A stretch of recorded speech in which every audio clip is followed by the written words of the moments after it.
Dans les deux précédentes vidéos, nous avons vu que le meilleur moment pour agir, c'était d'intervenir le plus en amont possible de tous ces petits instants T, de toutes ces petites situations problématiques qui pourraient se présenter sur le parcours de l'enfant. Nous avons vu également qu'il était bénéfique d'agir au niveau du comportement et des capacités, mais qu'il serait fondamental d'amener l'enfant vers une belle vision de lui-même, du monde, des autres, etc., avec une identité forte, un rôle à jouer, c'est-à-dire une mission, et qui s'appuie sur des croyances et des valeurs solides et porteuses. Mais alors, comment s'y prendre pour mettre ça en place lorsque l'on a affaire à un ado qui est plutôt rebelle? Dans cette vidéo, on va voir comment, grâce à un cadre d'apprentissage commun, un cadre commun d'apprentissage puissant, on peut arriver à se mettre sur la même longueur d'onde que son enfant sur le thème de l'école et des devoirs. Alors, contrairement à une idée reçue, les jeunes ne sont pas forcément réfractaires à l'autorité. Souvent, ils ont besoin même que l'adulte mette des limites pour canaliser leur énergie débordante et leur manque de repères, leur inexpérience de ce qui est bien, de ce qui est mal, de ce qu'on peut faire ou de ce qui est au mieux de leurs intérêts. Voilà, et souvent, même, ils cherchent et réclament cette autorité, souvent en cherchant à dépasser la limite ou à flirter avec cette dernière. Alors, être une bonne personne ressource, c'est déjà avoir une vision donc, de l'accompagnement qui pour soi-même est déjà claire, nette, précise. Et dans un deuxième temps, ça va être de partager cette vision avec l'enfant. Et cette vision d'un cadre commun va s'appuyer sur quatre axes, comme les quatre pieds d'une table solide sur laquelle on pourra s'appuyer dans la durée.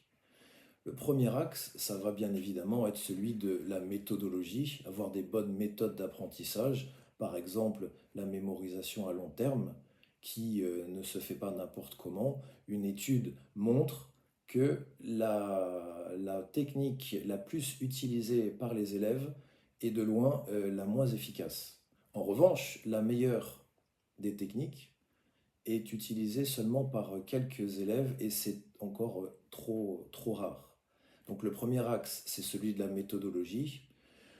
Le deuxième axe, c'est que l'enfant lui-même ait une vision très claire et très précise du chemin à suivre.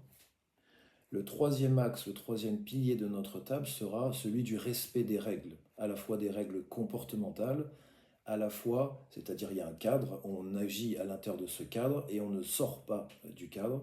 Donc ce sont des règles qui sont à la fois comportementales et ce sont aussi des règles qui ont trait au, comment on appelle ça, à l'état d'esprit dans lequel voilà, va évoluer l'enfant. C'est dans ce cadre-là, ce pilier-là, que le parent affirme aussi son autorité, mais une autorité bien pensée et bien pesée qui va se placer au bon moment. Le quatrième et dernier pilier, indispensable, sans lequel ça ne marcherait pas, c'est celui de la valorisation.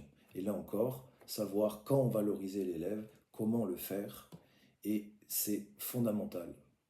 Sur le plan cognitif, tout cela a complètement du sens, car le raisonnement du cerveau, qui n'a pas changé depuis le départ, c'est toujours le même.